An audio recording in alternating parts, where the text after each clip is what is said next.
अल्लाह के नबी फरमाते हैं अब इंसान का इंतकाल होता है तो तीन चीजें उसके साथ होती हैं, अमलुहु व अजलुहु व वलदुहु।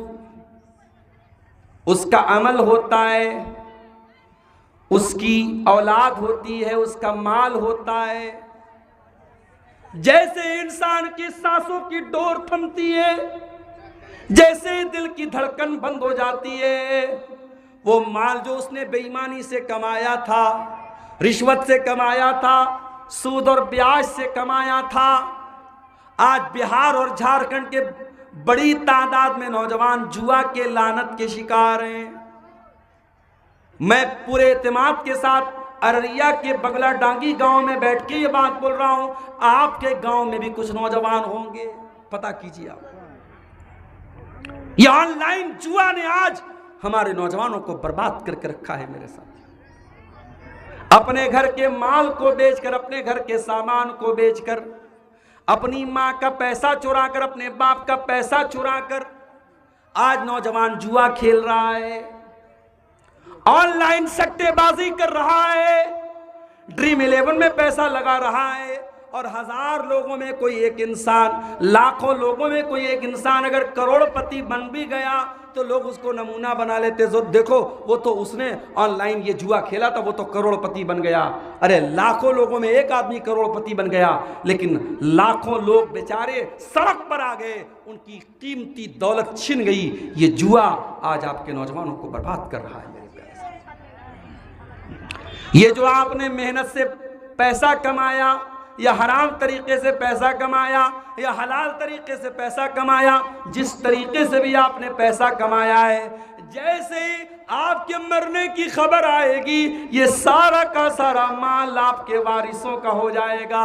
बीवी ले लेगी, बच्चे ले लेंगे, भाई ले लेगा, आपके रिश्तेदार ले लेंगे और आप दुनिया से खाली हाथ जाएंगे। ओ बैंक बैलेंस की चिंता करने वालों, ओ तिजोरियों में माल भरने वालों, ओ जमीन और जायदाद के चक्कर में अपनी आखिरत बर्बाद करने वालों, सब ठाट पड़ा रह जाएगा जब लाद चलेगा बंजारा।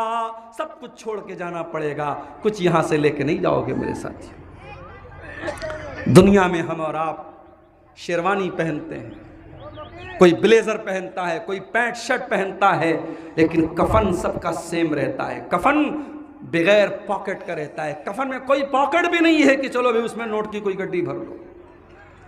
खाली हाथ दुनिया से जाना है, न माल जाएगा, न औलाद आपके साथ जाएगी। आपके बच्चे बहुत प्यार करेंगे तो क्या करेंगे, सुन लो मेरी बात। गांव के मौलाना साहब से कहेंगे अब्बा का इंतकाल हो गया। मुबारकपुर के एक इलाके में जनाजे की नमाज पढ़ने के लिए मैं गया। मरने वाला बहुत बड़े आलिम थे वो, मौलाना फजले हक मुबारकपुरी। इसी नेपाल की सरजमीन पे झंडा नगर में पढ़ाते थे वो, और यूपी के रहने वाले, मुबारकपुर के रहने वाले थे। इंतकाल हुआ था इत्तेफाक से, उसी गांव में मेरा प्रोग्राम था, मैं गया तो जनाजे की तैयारी हो रही थी। जब मैं पहुंचा क्या देखता हूं, मौलाना का जनाजा रेडी है और मौलाना के 5 बेटे हैं। 5 बेटे हैं, शायद मेरी याददाश्त अगर धोखा नहीं खा रही, शायद 5 बेटे, कम ज्यादा भी हो सकते। 5 बेटे मौलाना के हैं और सब आलिम हैं। अब कोई भी जनाजा की नमाज पढ़ा सकता है। ये एक बाप की खुशकिस्मती देखो मेरे साथी। बाप का जनाजा रखा है, 5 बेटे हैं, कोई भी जनाजा पढ़ा सकता है, कोई भी इस लायक है। अरे औलाद बनाओ तो ऐसी बनाओ मेरे प्यारे साथी। आज मुझे किसी ने बताया कि शेरशाबादी कौम में बड़ा पोटेंशियल है। शेरशाबादी कौम अगर चाहे तो जमीन से, अगर जहां से 1 मन अनाज पैदा होता है, ये मेहनत करके वहां से 2 मन अनाज पैदा कर सकती है। इस कौम के अंदर वो पावर है, वो पोटेंशियल है। बड़ी जुझारू कौम है, बड़ी मेहनती कौम है। जिस काम में लग जाए, जिस काम में मेहनत कर दे, उस काम की दशा और दिशा बदल देती है। और आज अगर शेरशाबादी कौम के बारे में हम ये सुने कि इसमें अज्ञानता बहुत ज्यादा है, जहालत बहुत ज्यादा है, तालीम की कमी है, लिटरेसी की कमी है, तो ये शर्म से चुल्लू और पानी में डूब मरने की बात है मेरे प्यारे साथ। जो कौम इतनी ताकतवर हो और इतनी सलाहियतमंद हो कि इसी शेरशाबादी कौम का एक सपूत मदीना के अंदर पहुंचे और वहां मस्जिद नबी में दर्स देने का उसको मकाम हासिल हो। इसी सरजमीन पर शेरशाबादी बिरादरी में आपके मौलाना अख्तर मदनी रहमतुल्लाह अलैह और इसी तरीके से मौलाना अब्दुल मतीन मरहूम और मौलाना डॉक्टर अमानुल्लाह साहब तो भी बाहयात है। ये तमाम उलमा आपके इसी शेरशाबादी बिरादरी से पैदा हुए हैं। मेरे प्यारे साथियों, पोटेंशियल बहुत है आपकी कौम के अंदर, सलाहियत बहुत है, मगर आपने अपना एक मामूल बना के रखा है कि नहीं हमें ज़िंदगी ऐसी ही गुजारनी। अपने आप को बदलो मेरे प्यारे साथियों। ज़रूरी नहीं है कि हम किसान हैं तो हमारा बेटा भी आगे चल कर के किसान ही बने। हम अगर कोई मजदूरी का काम करे तो हमारा बेटा भी मजदूरी करे। इसी कटिहार के इलाके में एक जगह गया, लोगों ने बताया मौलाना मामला क्या है, हमारे यहाँ पढ़ाई लिखाई में लोग क्यों पीछे हैं। कहा कि वो लोग अपने बच्चों को भेजते हैं बेंगलोर में और कहाँ वहाँ पेंट का काम करते हैं। लड़का जैसे ही बड़ा हो गया, बाप ने सोचा चलो मैं 1000 रुपया का रोज काम कर रहा हूँ, बेटे को भी लगा देता हूँ 1000 का, वो भी काम करेगा। ये पैसे का लालच है। बच्चा ठीक ठाक पढ़ रहा था, मदरसे में अच्छी पढ़ाई कर रहा था, बाप ने बेंगलोर बुला दिया। अब वो बेंगलोर जाके वो पेंट का काम करने लगा। नस्ल दर नस्ल ऐसे ही। अगर हम पेंट का काम करते ज़रूरी है हमारा बेटा भी पेंट का काम करे, हम मजदूरी करते तो ज़रूरी है कि हमारा बेटा भी मजदूरी करे। ये सोच मेरे प्यारे साथियों हमारी कौम और हमारी बिरादरी को बहुत पीछे लेके जा रही है। तालीम के मैदान में आगे बढ़ो मेरे साथियों। आने वाला दौर बहुत नाजुक दौर है। ये दुश्मन तुम्हें खा जाएंगे वल्लाह। ये इनका मकसद सिर्फ तुमको दौलत से महरूम करना नहीं है, कारोबार से महरूम करना नहीं है, ये तुम्हारी कमर तोड़ देना चाहते हैं। और अगर दुश्मन की इस चाल से बचना है मेरे प्यारे साथियों, तो हमें और आपको अपनी ताकत को, अपनी क्षमता को, अपनी सलाहियत को, अपने टैलेंट को पहचानना पड़ेगा। ताकतवर बनो, बुज़दिल न बनो, कमजोर न बनो। अल्लाह के नबी ने फरमाया अल मोमिनुल कविय्यु खैरुन व अहब्बु इलल्लाहि मिनल मोमिनिज़ ज़ईफ़। ताकतवर मोमिन अल्लाह ताला को ज्यादा पसंद है कमजोर के मुकाबले में। नबी ने कौन सी ताकत, इसका जिक्र नहीं किया। बदन वाली ताकत भी अपने अंदर पैदा करो, इल्म की ताकत भी अपने अंदर पैदा करो, टेक्नोलॉजी की ताकत भी अपने अंदर पैदा करो, ईमान की ताकत भी अपने अंदर पैदा करो, तकवा की ताकत भी अपने अंदर पैदा करो। हर एतबार से ताकतवर बनो। अल्लाह ताला को ताकतवर मोमिन ज्यादा पसंद है कमजोर के मुकाबले में। कमजोर मत बनो मेरे प्यारे साथियों, ताकतवर बनो। अल्लाह के नबी ने फरमाया कि वो दिन भी आएगा जब तुमसे पूछा जाएगा तुमने जिंदगी कहाँ गुजारी, कैसे गुजारी। कब्र में जाओगे, औलाद आपको छोड़ देगी, आपकी दौलत आपको छोड़ देगी। काम क्या आएगा? आपका अमल आपके काम आएगा, आपकी नेकियां आपके काम आएगी। अल्लाह के प्यारे नबी फरमाते हैं जब इंसान मरने के बाद कब्र में पहुंचेगा, जैसे ही पहुंचता है और दफनाने के बाद लोग उसको वापस जाने लगते हैं तो फौरन 2 फरिश्ते आते हैं, एक का नाम मुनकर, एक का नाम नकीर है। और वो दोनों फरिश्ते उससे सवाल करते हैं 3 सवाल। मन रब्बू का, तेरा रब कौन है? मन नबियों का, तेरे नबी कौन है? माँ दीनों का, तेरा दीन क्या है? ये 3 सवाल आपसे भी होगा, मुझसे भी होगा। और इन तीनों सवालों का जवाब इंग्लिश मीडियम स्कूल में आपको नहीं मिलेगा। माफ़ कीजिएगा मेरे भाई, मैं इंग्लिश मीडियम स्कूल के खिलाफ नहीं हूँ, बहुत अच्छी बात है। आपका बच्चा फर्राटेदार इंग्लिश बोले, मुझे खुशी होगी। आज मुफ्ती शमाइल नदवी, एक आलिम दीन, एक मदरसे का पढ़ा नौजवान, जब स्टेज पर जावेद अख्तर जैसे पढ़े लिखे आदमी के सामने इंग्लिश का ऐसा लफ्ज़ बोलता है कि जावेद अख्तर भी पूछ बैठता है भाई इस लफ्ज़ का क्या मतलब है। तो दुनिया कहती है कि मदरसे के पढ़े लिखे लोग भी ऐसे होते हैं क्या? मदरसे का पढ़ा लिखा लड़का भी ऐसा बोल सकता है क्या? इंग्लिश बोल सकता है? मेरे प्यारे साथियों, अपने बच्चों को इंग्लिश पढ़ाओ, हमें खुशी होगी। मगर हाँ, इन तीनों सवालों के जवाब की तैयारी ज़रूर करा देना। ये तीनों सवालों का जवाब अगर आपके स्कूल के सिलेबस में नहीं है, कॉलेज के सिलेबस में नहीं है, अगर आपकी 12 करने वाली, BA करने वाली, MA करने वाली लड़कियां अगर इन तीनों सवालों का जवाब नहीं तलाश कर पा रही हैं, तो फिर अगर कटिहार और पूर्णिया से खबर आ जाए कि मुसलमान लड़की गैर मुस्लिम के साथ फरार हो गई, मुर्तद हो गई, तो हैरत मत करना, क्योंकि आपने इन तीनों सवालों का जवाब तो कभी अपनी लड़कियों को बताया ही नहीं। आपकी लड़कियां तो जानती नहीं कि दीन क्या है। साल में एक जलसा होता है, आपकी लड़की बन सवर कर मेकअप करके जलसे में गई, 2-4 तकरीरें उसने सुन ली, बात खत्म। आपके यहाँ औरतों को दीन सिखाने का कोई इंतजाम ही नहीं है। आपकी मस्जिदों में जुमा का खुतबा होता है, मैंने पूरा सर्वे कर लिया, कटिहार से लेकर अररिया तक, सुपौल तक, बीरपुर तक आपकी मस्जिदों में औरतों का इंतजाम भी नहीं होता है। जलसों में औरतें आती हैं, आधी से ज़्यादा औरतें मार्केट में मेले में घूमती रहती हैं। आपकी औरतें दीन कैसे सीखेंगी? और जब वो दीन नहीं सीखेंगी तो फिर आपको ये शिकायत करने का हक नहीं है। जब दरवाज़ा खुला होगा तो घर में कुत्ता दाखिल हो जाएगा। जब आपकी लड़कियां दीन नहीं सीखेंगी, जब दीन नहीं जानेंगी मेरे प्यारे साथियों, तो फिर उनको कोई गैर मुस्लिम या कोई भी XYZ अगर उनको अपने दीन में लेके चला जाता है, तो आपने जब सिक्योरिटी मजबूत नहीं की है तो ये तो होना ही था। मेरे प्यारे साथियों, बीमार दवाई खाता नहीं, बदनाम तबीब का नाम हुआ, हुए काम बुरे तो मुसलमान से, बदनाम बेचारा इस्लाम हुआ। हाँ, हमारे नौजवान को एक काम बहुत अच्छा लगता है, राजनीति करना उसको बहुत अच्छा लगता है। कोई फला पार्टी की राजनीति कर रहा है, कोई फला पार्टी की राजनीति कर रहा है। राजनीति करना बहुत मजा आता है, और राजनीति में जब मुसलमान जाता है सबसे पहले क्या खोता है? अपने ईमान की गैरत खो देता है। 25 दिसंबर की तारीख आई, नेताजी बहुत बड़े मुस्लिम कायद हैं, मुस्लिम क़ियादत का प्रमुख चेहरा है।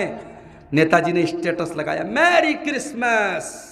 अखबार पे नेताजी का बड़ा सा फोटो आया, क्रिसमस की तमाम ईसाई बरादरी को मुबारकबाद देता हूं। अच्छा, क्यों आप मुबारकबाद दे रहे भाई? मैं आपसे ये नहीं कहता कि आप ईसाइयों से कोई घृणा कीजिए, तासुब रखिए, नफरत रखिए, नहीं, लेकिन मैरी क्रिसमस कहने की क्या जरूरत, हैप्पी क्रिसमस कहने की क्या जरूरत है?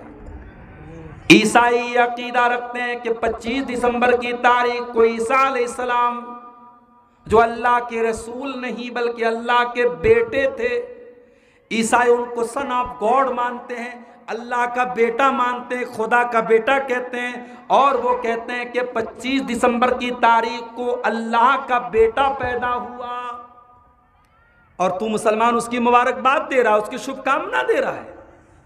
तेरा कुरान तुझको सिखाता है, कुल हु अल्लाहु अहद लम यलिद अल्लाहुस समद लम यलिद वलम यूलद वलम यकुल लहू कुफुवन अहद। ऐ नबी कह दीजिए अल्लाह एक है, अल्लाह बेनियाज है, अल्लाह का कोई बेटा नहीं, अल्लाह किसी का बेटा नहीं, और अल्लाह के समकक्ष कोई नहीं, अल्लाह के बराबर कोई नहीं।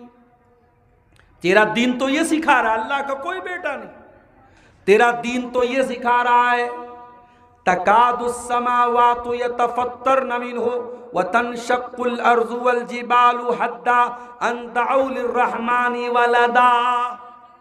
आसमान फट जाए, जमीन में सुराख हो जाए और ये पहाड़ गिर जाए, ये उतनी बड़ी बात नहीं है जितनी बड़ी बात ये है अन दअउ लिर्रहमानी वलदा, कि ये लोग अल्लाह ताला के लिए बेटा करार देते हैं, ये लोग रहमान के लिए बेटा करार देते हैं। अल्लाह के लिए बेटा मानना इतना बड़ा पाप है कुरान की नज़र में कि ज़मीन फट जाए, आसमान फट जाए, उतना बड़ा पाप नहीं, उतनी बड़ी बात नहीं है।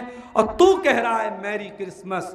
अफसोस है तेरी अकल पर, और अफसोस है तेरी सेकुलरिज्म पर, और अफसोस है तेरी दूरंदेशी पर, और अफसोस है तेरी रोशन ख्याली पर। मुसलमानों, राजनीति करो मगर अपने ईमान को खो करके नहीं, अपने दीन के समझौते पर हमें राजनीति नहीं करना है। मेरे प्यारे साथी, हमारे नबी को भी ऑफर किया गया था, ऐ मोहम्मद सल्लल्लाहु अलैहि वसल्लम, इतने कट्टरपंथी मत बनिए, आइए समझौता कर लेते हैं।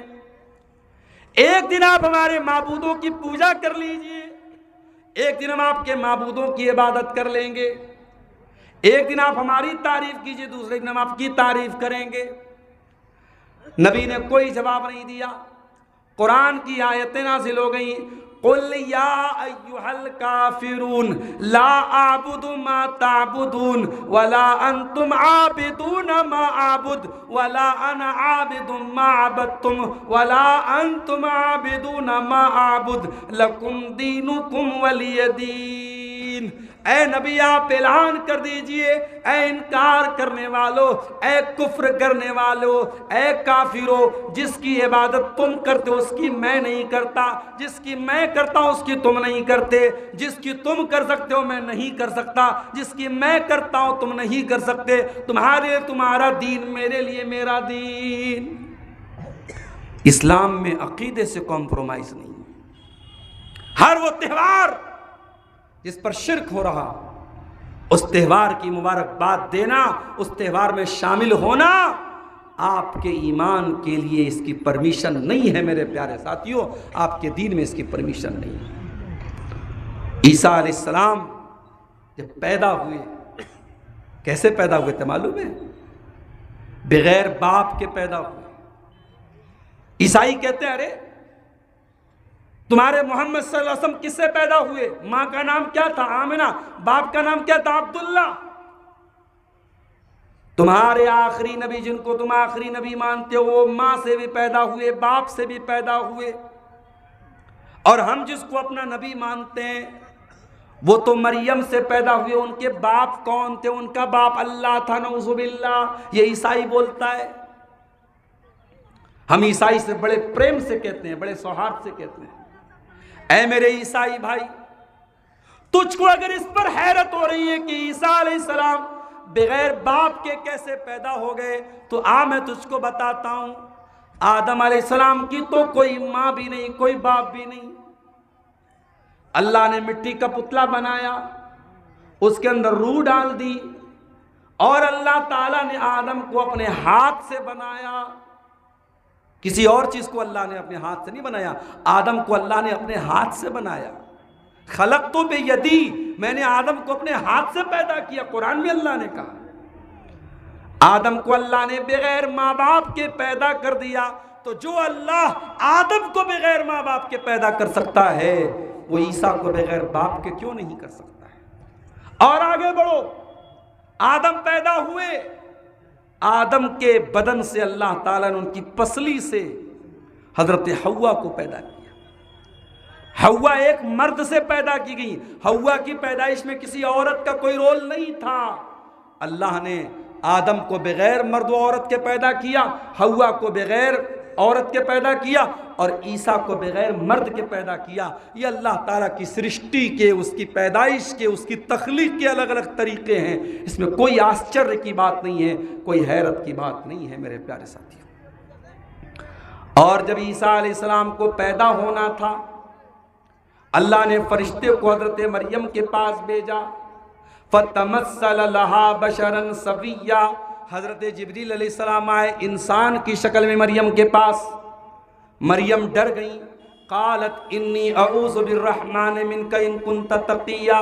मरियम ने कहा खबरदार, अगर तू अल्लाह का नेक बंदा है मुझसे दूर रहना। मेरी प्यारी बहनों, मरियम ने एक सबक दे दिया। कोई गलत रॉन्ग नंबर से कॉल आए तो उसको इंटरटेन करने की जरूरत नहीं है, उसके चक्कर में पड़ने की जरूरत नहीं है। व्हाट्सएप पर किसी नए नंबर से मैसेज आए तो ब्लॉक मारो, सी तुम्हारे पास ब्लॉक का ऑप्शन है। तुम आज ब्लॉक नहीं करोगी, वो रॉन्ग नंबर से आने वाली कॉल तुम्हें कहां तक लेके चली जाएगी तुम नहीं जानती हो मेरी बहनों। एक रॉन्ग नंबर से आने वाली कॉल ज़िना तक करवा देती है। समाज में ऐसी मिसालें मौजूद हैं। रॉन्ग नंबर से कॉल आई, रॉन्ग नंबर से मैसेज आया, रॉन्ग नंबर से व्हाट्सएप आई, व्हाट्सएप का मैसेज आया, नए नंबर से नई आईडी से मैसेज आया और लड़की चक्कर में पड़ गई और आखिर में अपनी इज्जत का सौदा करना पड़ा। मेरी प्यारी बहनों, मरियम से सीखो। मरियम ने कहा खबरदार। मरियम अकेले में बैठ करके अल्लाह की इबादत कर रही थी। ओ मेरी प्यारी माँ बहनों, तुमसे तो 5 टाइम की नमाजें भी नहीं पढ़ी जाती। कपड़ा धोने के लिए वॉशिंग मशीन तुम्हारे घरों में आ चुकी है। हो सकता है गांव देहात में भी ना आई हो, हमारे शहरों में तो हर घर में वॉशिंग मशीन आ चुकी है। गैस का चूल्हा हर घर में आ चुका है। बच्चे पाखाना पेशाब कर दे, बच्चों का पाखाना पेशाब रोकने के लिए डायपर आ चुका है मार्केट में। इतनी सारी सहूलतें हमारी माँ बहनों को हासिल हैं, उसके बाद भी नमाज का टाइम होता है तो इनकी जान निकलती है, नमाज ये नहीं पढ़ती है। मरियम को देखो, मरियम अकेली बेचारी बैठ करके अल्लाह की इबादत कर रही है। फरिश्ता इंसान की शक्ल में आता है, मरियम देख करके डर जाती हैं कि सारे कमरे तो बंद हैं, सारे दरवाजे तो बंद हैं, ये इंसान कहां से आ गया। कहती है इन्नी अऊज़ु बिर्रहमान मिनका इन कुंत तकिया, मैं अल्लाह की पनाह चाहती हूं, तो कौन है, किस लिए आया है मेरे पास। काला इन्नमा अना रसूल रब्बिकी लिअहब लकी गुलामन ज़किया। फरिश्ता कहता है मरियम मैं तुझे बेटे की खुशखबरी सुनाने आया हूं, ये जो मैं वाकया सुना रहा हूं अपने बच्चों को सिखा दो। उनको कॉन्वेंट स्कूल में कुछ और पढ़ाया जाता है, 25 दिसंबर की तारीख आती है, बच्चों को कॉन्वेंट स्कूल में सिखाया जाता है, ऊपर से टॉफी गिरती है। ये टॉफी किसने दी, सांता क्लॉज ने दी। सांता क्लॉज कौन है, जो गॉड के सन की खुशखबरी लेके आया है, सन ऑफ गॉड की खुशखबरी लेके आया है। अपने बच्चों को बताओ गॉड का कोई सन नहीं है, लम यलिद वलम यूलद, अल्लाह का कोई बेटा नहीं, अल्लाह किसी का बेटा नहीं है। अपने बच्चों को बताओ, जाके सूरह मरियम पढ़ के सुनाओ मेरे प्यारे साथियों। ये सूरह मरियम वो सूरत है जब नजाशी के दरबार में, हबशा के दरबार में, जब हजरत जाफर ने इन आयतों को पढ़ा था तो नजाशी रोने लगा था, उसकी आंखों से आंसू बहने लगे थे और सारा दरबार रोने लगा था। और सब ने कहा कि ईसा अलैहिस्सलाम के बारे में कुरान जो कहता है बिल्कुल सही कहता है। फरिश्ते ने कहा कि मरियम मैं तुझको लड़के की बशारत सुनाने आया हूं।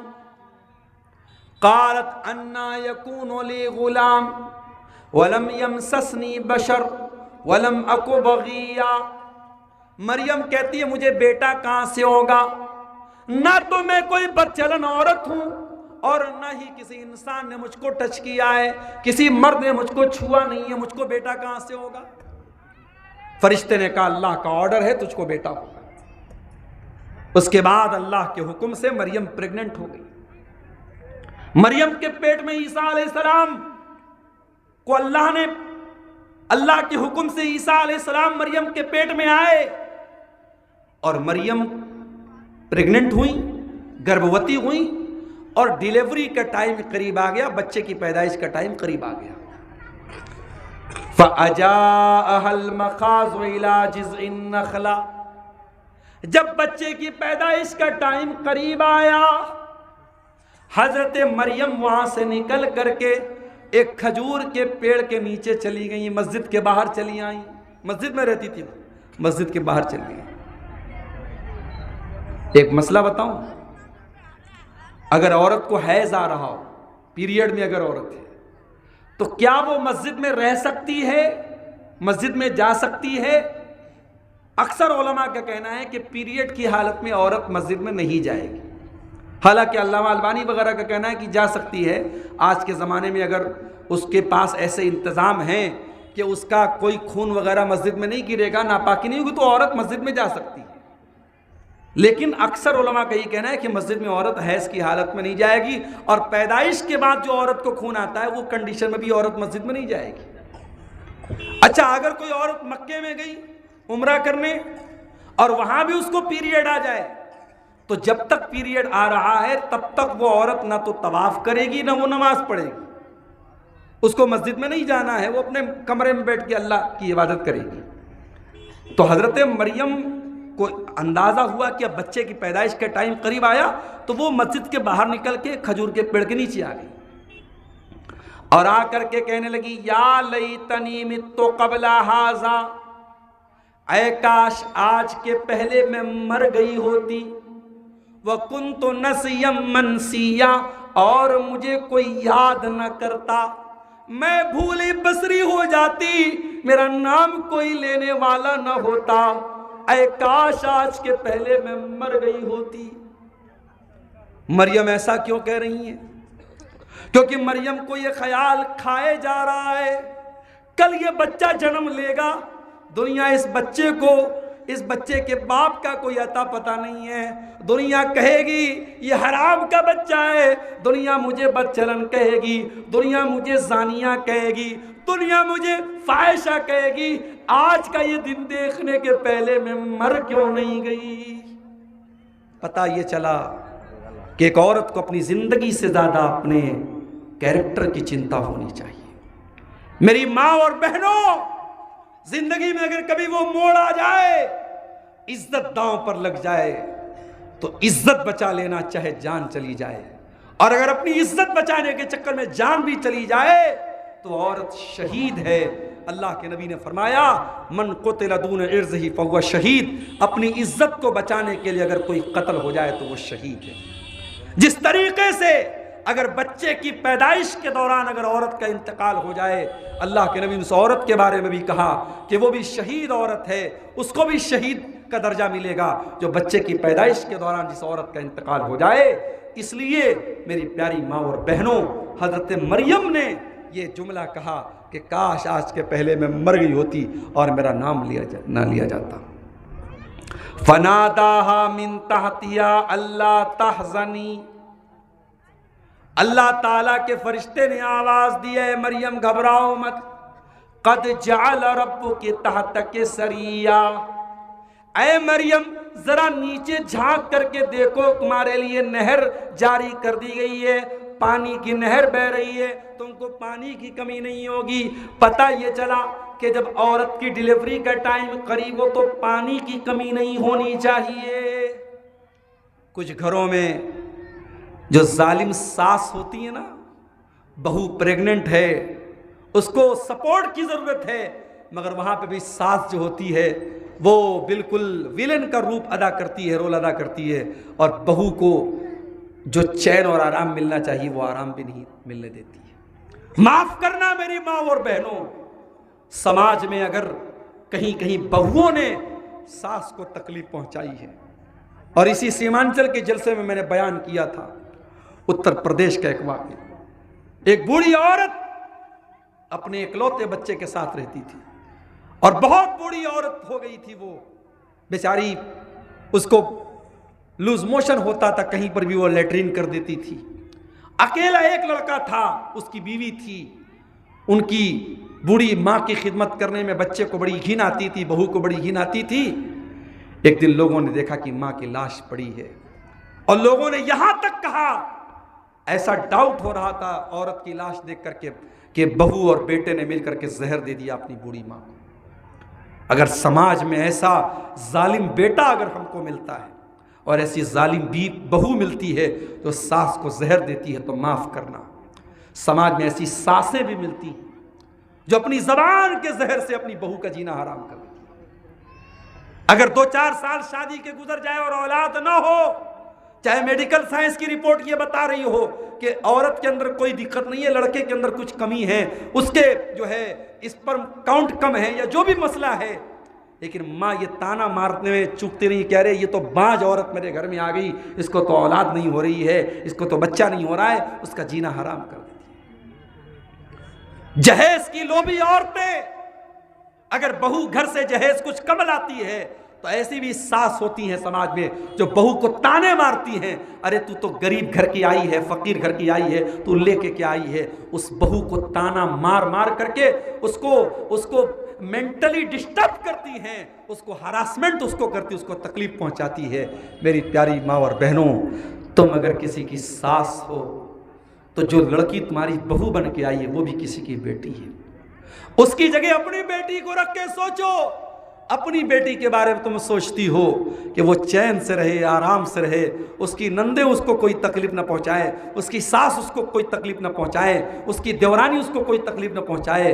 तो जिस औरत को तुम बहू बना के लाई हो वो भी किसी की बेटी है, वो भी किसी की बहन है। उसकी इज्जत का ख्याल करो। अगर वो प्रेग्नेंट है और डिलीवरी का टाइम करीब है, उसको जिन चीज़ों की ज़रूरत है वो चीज़ें पहुंचाओ। इसी समाज में हमने देखा कि सास की लापरवाही की वजह से बच्चा कमज़ोर पैदा होता है, और जिन घरों में सास ख्याल रखती है बहुओं का और शौहर ख्याल करता है बीवी का, बच्चा सेहतमंद पैदा होता है। मेरे प्यारे साथियों, कहीं ऐसा न हो आज की होने वाली गलती की सज़ा हमें कल भुगतनी पड़े। इसलिए हर माँ से कहना चाहूँगा कि अगर आप अपने बेटे की माँ हैं तो अपनी बहू की भी माँ बन के दिखाइए, और बहू से कहूँगा कि अपनी सास को माँ का दर्जा दीजिए, बेटी बन के रहिए। मेरी प्यारी माँ और बहनों, मरियम की जब हज़रत ईसा की पैदाइश का टाइम करीब आया, अल्लाह ने कहा कि ए मरियम ज़रा नीचे देख, हमने पानी का इंतज़ाम कर दिया है। वहुज़्ज़ी इलैकी बिजिज़्इन नख़ला, और ए मरियम ज़रा तू खजूर की टहनी को हिला कर को तो देख, तो साक़ित अलैकी रुतबन जनिया, तेरे ऊपर ताज़ा ताज़ा खजूरें गिरेंगी। पता ये चला कि हज़रत ईसा की पैदाइश दिसंबर के महीने में नहीं हुई थी, क्योंकि खजूर के पकने का टाइम दिसंबर नहीं होता। खजूर कब पकती है? मई और जून के महीने में पकती है। इसका मतलब ये हुआ कि ईसाई गलत टाइम ईसा अलैहिस्सलाम की पैदाइश का जश्न मना रहे हैं। ईसा अलैहिस्सलाम दिसंबर में नहीं पैदा हुए थे, वो तो गर्मी के मौसम में पैदा हुए थे। और एक सबक ये भी मिला, हिम्मत मर्दा मदद खुदा, तुम हरकत करोगे तब अल्लाह बरकत देगा। हजरत मरियम कमज़ोर हैं, डिलीवरी का टाइम है, बच्चे की पैदाइश का टाइम है, मगर उस टाइम भी अल्लाह ने कहा खजूर के पेड़ को हिलाओगी तब तुमको खजूर मिलेगी। पता ये चला मुसलमानों, बैठे बिठाए तुमको कुछ नहीं मिलेगा। अगर इस मुल्क में तुम्हें अपनी इज्जत बनानी है, अपना नाम बनाना है, तो तुमको कुछ करके दिखाना होगा, आगे बढ़ना पड़ेगा। और मैंने कहीं बड़ा अच्छा जुमला पढ़ा था कि मुसलमानों, दुनिया में दो ही तरीके के लोग होते हैं, या तो ज़रूरत होते हैं या ज़रूरतमंद होते हैं। अब आप डिसाइड कर लीजिए कि आप समाज की ज़रूरत है या ज़रूरतमंद है। अपने आप को ऐसा बनाओ कि लोग आपके दरवाजे पर आएं, आप लोगों की ज़रूरत बन जाओ। जब आप लोगों की ज़रूरत बनोगे तो APJ अब्दुल कलाम बनोगे, दुनिया खोज के तुम्हारे सर पे ताज रखेगी। जब तुम समाज की ज़रूरत बनोगे तो इसी मुल्क में तुमको ऑफिसर भी बनाया जाएगा, तुमको पुलिस में भी भर्ती की जाएगी, तुमको आर्मी भी भर्ती की जाएगी। मेरे प्यारे साथियों, आज हम मुसलमान इस हिंदुस्तान में 20 से 22 करोड़ की हमारी तादाद बताई जाती है। 20 से 22 करोड़ की तादाद कम नहीं है, और मेरे पास डाटा नहीं है कि मैं बता सकूं शेरशाहबादी बिरादरी की कितनी आबादी है। अगर मान लो, एक नमूने के तौर पे, मिसाल के तौर पे, अगर हम मान लें कि 50 लाख की आबादी है या 10 लाख की आबादी है, मेरे पास डाटा नहीं है, मैं किसी आलिम से पूछूंगा तो मालूम हो जाएगा शेरशाहबादी की बिरादरी की आबादी कितनी है। लेकिन एक मिसाल के तौर पे मान लो अगर 20 लाख की आबादी है, 15 से 20 लाख, 20 लाख की आबादी कम नहीं होती मेरे साथी। लेकिन आप ये बात याद रखिए, सीमांचल के इस पूरे एरिया में फैली हुई ये 20 लाख की बिरादरी, आप अगर अपनी तादाद पे नाज कर रहे हैं कि साहब हमारी 20 लाख की आबादी है, तो इस तादाद को इस तादाद से कोई मतलब नहीं। दुनिया क्वांटिटी से नहीं चलती है, दुनिया क्वालिटी से चलती है। दुनिया ये देखती है कि आपकी क्वालिटी क्या है। आज एक छोटा सा मुल्क है जिसने अपना नाम इजराइल रखा है, और हम तो उसे इस्राइल मानते भी नहीं हैं, क्योंकि उसने तो फ़लस्तीन पे कब्जा करके वो मुल्क बना है। लेकिन आज उस छोटे से मुल्क ने अपनी ताकत के जरिए फ़लस्तीन का जीना हराम करके रखा है, और दुनिया की बड़ी बड़ी मुस्लिम ताकतें भी उसके आगे कुछ नहीं कर पा रही हैं। क्यों? क्योंकि उसके पास ताकत है। तो मेरे प्यारे साथियों, क्वालिटी अपने अंदर पैदा कीजिए, क्वांटिटी से काम नहीं चलेगा। हजरत मरियम से अल्लाह ताला ने कहा कि ए मरियम, तो इस पेड़ को जब हरकत देगी तो तेरे ऊपर ताज़ा ताज़ा खजूरें गिरेगी। उसके बाद जब ईसा अलैहिस्सलाम पैदा हुए और हजरत मरियम अपने बच्चे को गोद में लेके आई है, कालू या मरियम लक़द जीति शैअन फरिया, कौम के लोगों ने कहा है मरियम तूने बहुत बड़ा पाप किया है, बहुत बड़ा गुनाह किया है, ये कौन सा बच्चा तू लेके चली आई। फ़अशारत इलैहि, मरियम ने बच्चे की तरफ इशारा कर दिया। क़ालू कैफ़ नुकल्लिमु मन कान फ़िल महद सबिया, कौम के लोगों ने कहा कि ऐ मरियम क्या मजाक करती हो, दूध पीते बच्चे से हम क्या बात करें, ये छोटा सा बच्चा क्या जवाब देगा। क़ाला इन्नी अब्दुल्लाह,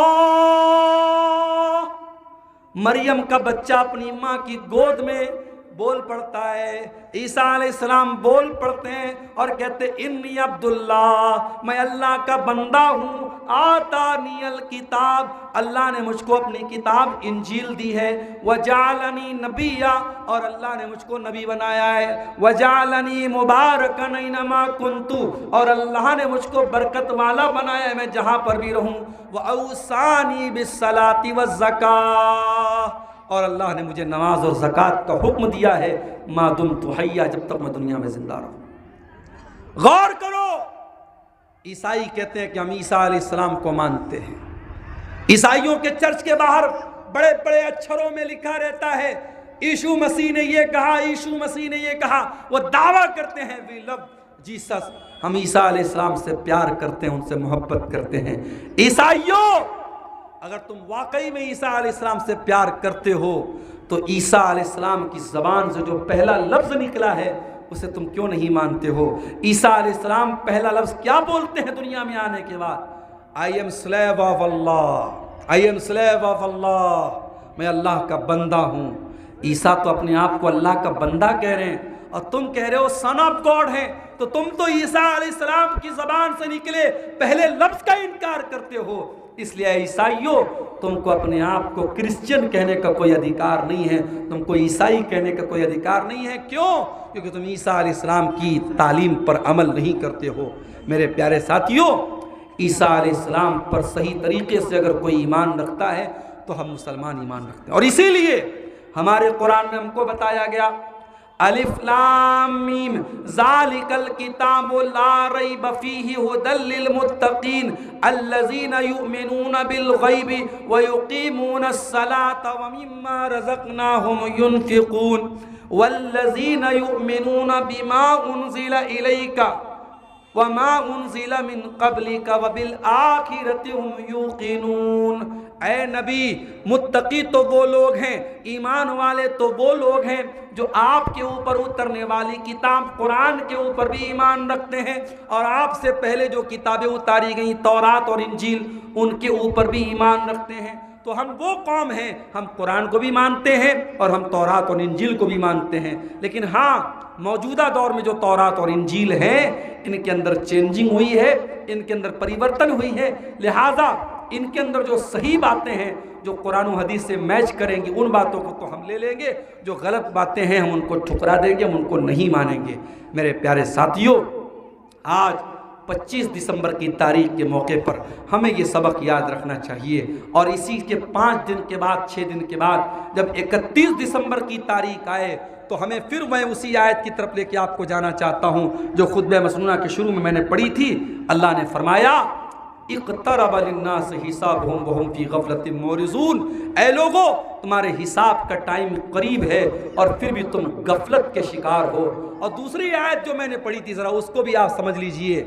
इंसान के ऊपर जब मुसीबत आती है, परेशानी आती है और अल्लाह ताला जब उसको थोड़ी आजमाइश में डालता है तो इंसान क्या कहता है, ज़रा नक्शा देखिएगा। अल्लाह ने फरमाया व अम्मा इज़ा मब्तलाहु फ़क़दर अलैहि रिज़्क़हु, जब इंसान की रोज़ी को अल्लाह ताला तंग कर देता है और रोज़ी को तंग करके आजमाता है, फ़यक़ूलु रब्बी अहानन, तो इंसान कहता है अल्लाह ताला ने तो मुझको ज़लील कर दिया। कल्ला, ऐसा हरगिज़ नहीं है। अल्लाह दौलत दे करके न तो किसी को इज्जत देता है न दौलत छीन करके किसी को जलील करता है। बल्ला तुकरिमूनल यतीम, लेकिन ऐ मेरे बंदो तुम्हारे अंदर कुछ कमजोरियां हैं, तुम यतीम की इज्जत नहीं करते, तुम यतीम का ख्याल नहीं करते, तुम अनाथ का ख्याल नहीं करते। को आपके खानदान में कोई बच्चा अनाथ हो जाए, कोई बच्चा यतीम हो जाए, हो सके उसकी पढ़ाई का खर्च अपने जिम्मे ले लेना, हो सके तो उसके पालन पोषण की जिम्मेदारी ले लेना। और अगर ये नहीं कर सकते तो कभी यतीम के माल पे नजरें जमा के न बैठ जाना, यतीम के माल को हड़पने की कोशिश न करना, यतीम के माल पे कब्जा न कर लेना। इन्नल्लज़ीना याकुलूना अम्वालल यतामा ज़ुल्मा, जो लोग यतीम का माल नाजायज तरीके से खा जाते हैं, इन्नमा याकुलूना फी बुतूनिहिम नारा, वो अपने पेट में जहन्नम की आग भरते हैं। यतीम का बड़ा हक है मेरे प्यारे साथियों। अगर कोई बच्चा यतीम है उसका बड़ा हक है। इसीलिए अल्लाह के नबी ने यतीम के बारे में फरमाया, अना व काफिलुल यतीम कहातैन, किसी यतीम को पालने वाला और मैं जन्नत में ऐसे रहेंगे। आपने अपनी दोनों उंगलियों से इशारा करके फरमाया जैसे ये दोनों उंगलियां एक दूसरे के साथ मिली हुई हैं, मैं और यतीम की परवरिश करने वाला जन्नत में ऐसे रहेंगे। और एक सहाबी अल्लाह के नबी के पास आए और उन्होंने कहा कि अल्लाह के नबी, मुझे अपने दिल में बड़ी सख्ती महसूस होती है। तो आपने फरमाया अगर दिल की सख्ती को दूर करना है तो किसी यतीम के सर पे मोहब्बत से हाथ फेर दो। कल्ला बल्ला तुकरिमून अल यतीम वला तहाद्दून अला तामिल मिस्कीन। और ऐ मेरे बंदो, तुम गरीबों को खाना नहीं खिलाते हो, तुम गरीबों को खाना खिलाने पर एक दूसरे को उभारते नहीं हो। अगर आपके घर में इतनी ताकत है कि आप किसी गरीब को खाना खिला सकते हैं तो खाना खिलाया करो मेरे भाई। किसी गरीब को खाना खिलाने से आपके घर में कमी नहीं होगी, किसी मेहमान को खाना खिलाने से आपके घर में कमी नहीं होगी। लोगों को खाना खिलाना ये भी हमारे नबी की एक तालीम है। अल्लाह के नबी ने फरमाया, अय्युहन्नास अफ्शुस सलाम व आतिमुत्ताम व सिलुल अरहम। ऐ लोगों सलाम को फैलाओ, ऐ लोगों सलाम को फैलाओ, ऐ लोगों को खाना खिलाओ, ऐ लोगों रिश्तों को जोड़ा करो। वसल्लू बिल्लैलि वन्नासु नियाम। और रात में नमाज पढ़ो जब लोग सो रहे हो, जब दुनिया अपने बिस्तर पे सो रही हो, जब लोग आराम से अपने कंबल और रजाई के अंदर आराम कर रहे हो, तुम तहज्जुद की नमाज पढ़ा करो। तदखुलुल जन्नत बिसलाम, तो तुम आराम से सलामती के साथ जन्नत में चले जाओगे। तो मेरे प्यारे साथियों, अल्लाह के नबी ने यतीम का और इसी तरीके से गरीब को खाना खिलाने का बड़ा हमको हक बताया है। और वही बात कुरान कह रहा है, वला तहाज़ूना अला तामिल मिस्कीन, तुम गरीबों को खाना नहीं खिलाते हो। वताकुलून तुरासा अकलन लम्मा, और ये लोगों तुम वरासत को डकार जाते हो, तुम अपनी बहन बेटियों का हक खा जाते हो, तुम अपने रिश्तेदारों की वरासत को खा जाते हो। आज हमारे समाज में लोग बड़े पढ़े लिखे हो गए, बड़े कुरान और हदीस पे चलने वाले हो गए, मगर आज के कुरान और हदीस पे चलने का दावा करने वाले समाज में भी, आज आपकी बिरादरी और आपके समाज में भी आप नजर उठा के देख लीजिए कि बहनों को और बेटियों को उनकी बाप की वरासत कितने लोग देते हैं। आज बहन और बेटियों की वरासत में उनका हक देने का रिवाज ना हमारे बनारस और यूपी में है, ना आपके बिहार और सीमांचल में है। मेरे प्यारे साथियों, मुसलमान आज इस मामले में बहुत पीछे है। कुरान की आयत हम पर अप्लाई होती है, वताकुलून तुरासा अकलन लम्मा, कि तुम वरासत का माल खा जाते हो। वतुहिब्बूनल माल हुब्बन जम्मा, और तुम बहुत सारा माल जमा करते हो, तुम बड़ी मोहब्बत के साथ माल जमा करते हो, तुम्हें माल से बड़ी मोहब्बत है। कल्ला इज़ा दुक्कतिल अर्दु दक्कन दक्का, याद करो मेरे बंदो, जब एक दिन जमीन को कूट दिया जाएगा, जमीन को पीट दिया जाएगा, जमीन को रेजा रेजा कर दिया जाएगा। वजा रब्बुका वल मलकु सफ़्फ़न सफ़्फ़ा, और क़यामत के दिन तुम्हारा रब आएगा और फरिश्ते भी लाइन लगा करके सब लगा करके आएंगे। वजा रब्बुका वल मलकु सफ़्फ़न सफ़्फ़ा वजीअ यौमइज़िन बिजहन्नम, और क़यामत के दिन जहन्नम को भी लाया जाएगा। यौमइज़िन यतज़क्करुल इंसान, और क़यामत के दिन इंसान को अपने गुनाह याद आएंगे, अपनी गलतियां याद आएंगी, अपने पाप याद आएंगे। वह अन्ना लहु ज़िक्रा, लेकिन क़यामत के दिन पछताने से कोई फ़ायदा नहीं होगा। दुनिया में आपको तौबा करने का टाइम मिला है, दुनिया में सुधरने का टाइम मिला है, दुनिया में अपने आप को सुधारने का टाइम मिला है। क़यामत के दिन इंसान अगर तौबा करेगा भी, उसकी तौबा का कोई मतलब नहीं है। इसीलिए अल्लाह कुरान में कहता है, जब जहन्नमियों को जहन्नम में डाला जाएगा तो जहन्नमी चिल्लाएंगे और कहेंगे, वहुम यस्तरिकून फीहा रब्बना अखरिजना मिनहा, ऐ अल्लाह तू जहन्नम से हमको निकाल दे, नामल सालिहन गैरल्लज़ी कुन्ना नामल, ऐ अल्लाह हम वादा करते हैं अब हम वो अमल नहीं करेंगे जो दुनिया में करते चले आए थे। ऐ अल्लाह अब हम सुधर जाएंगे, हम तौबा कर लेंगे। अल्लाह फरमाता है, अवलम नुअम्मिरुकुम मा यतज़क्करु फीही मन तज़क्कर, ऐ मेरे बंदे, क्या 40 साल तुझको उम्र मिली, 60 साल तुझको उम्र मिली, 70 साल का तुझको जीवन मिला, क्या ये जिंदगी तेरे लिए नाकाफी थी? क्या ये जिंदगी, अगर इस जिंदगी में तू सुधरना चाहता तो क्या तू नहीं सुधर सकता था? बिल्कुल सुधर सकता था। तुझको जितना टाइम मिलना था टाइम मिल चुका, तेरा समय पूरा हो चुका, तेरा वक्त पूरा हो चुका, अब तुझे कोई और समय नहीं मिलेगा। तो कयामत के दिन मेरे प्यारे साथियों इंसान याद करेगा, लेकिन उसको याद करने का कोई मतलब नहीं है।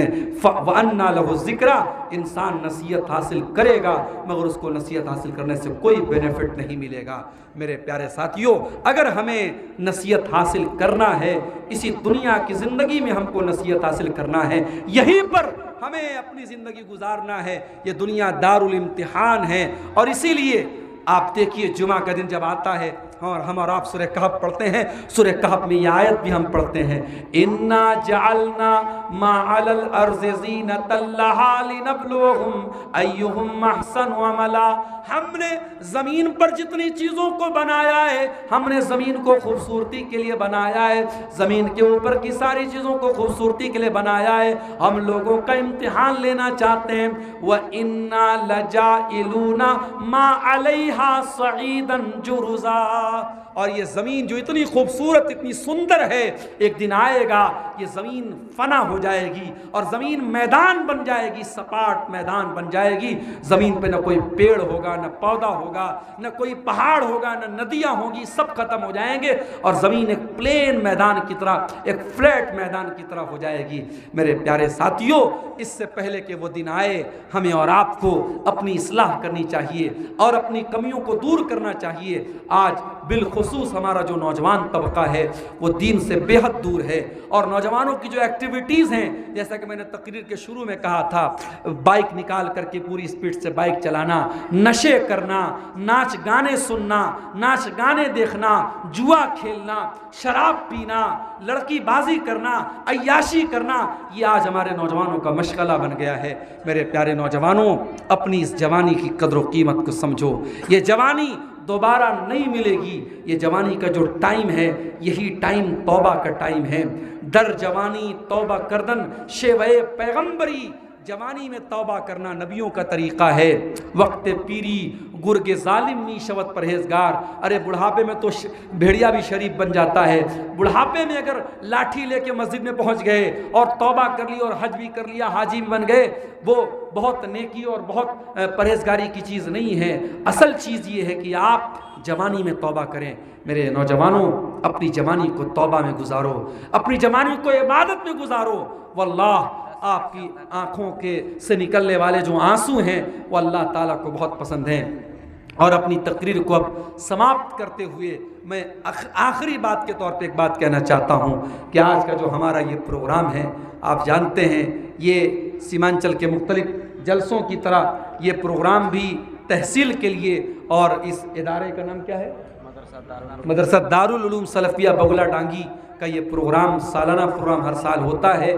और मैं लगातार दूसरी मरतबा आपके बीच में आया हूँ। जलसा कमेटी ने हमसे ये मुतालबा भी किया है कि आखिर में थोड़ा सा चंदे की अपील भी आपसे कर दी जाए। मेरी माएँ बहनें जो बैठी हैं, जो हमारे मर्द हजरात बैठे हैं, बड़े अदब से गुजारिश करता हूँ, ये मेरे हाथों में कुछ पर्चियाँ आई हैं सवालों की, इनका जवाब देने के बाद मैं दुआ करूँगा। आपसे गुजारिश है कि आप आइएगा और जो भी मेरे हाथ पे आप इस इदारे के लिए, इस मदरसे के लिए ताउन करना चाहें वो ताउन करते हुए और सवाब हासिल करते हुए आप यहाँ से जाएंगे।